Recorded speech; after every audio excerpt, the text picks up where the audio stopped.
เป็นงานผูกแขนที่แปลกแห้งนั่นนี่แกงหน่อไม้นี่หน่อไม้ผูกแขนลูกชาวจะเห็นแล้วบัดนี่ก็เฮ็ดพิธีผูกแขนลูกเนาะทำฟันลูกติด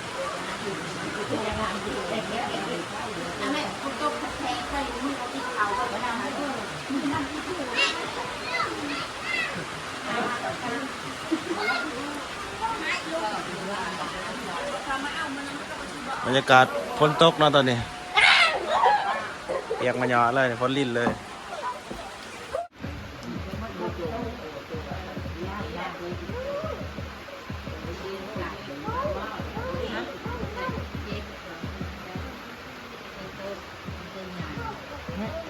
มันไปกวนนะมันบริแมนหัวใจใหญ่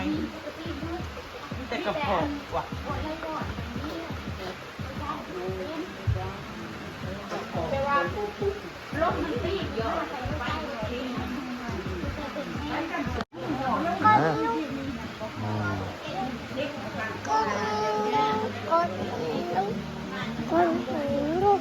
มันเช่นนี้แหละ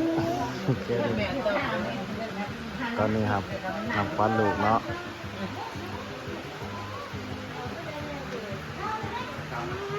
เอาไปนี่ครับฟันเรียบร้อยเนาะล่าบัวหาย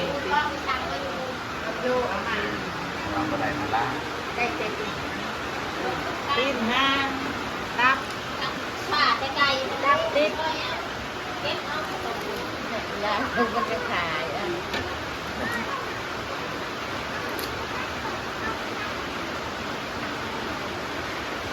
ลูกชาวจะเห็นแล้วบัด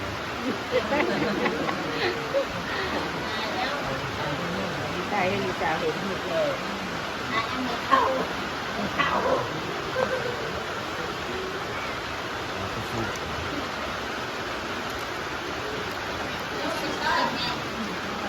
สุกมันเป็นงานผูกแขนที่แปลกแห้งนั่นนี่แกงหน่อไม้นี่หน่อไม้ผูกแขน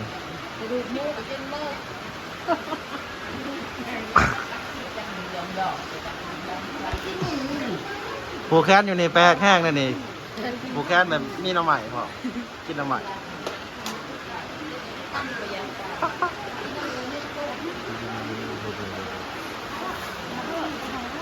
นี่ผูกแขนมันนี่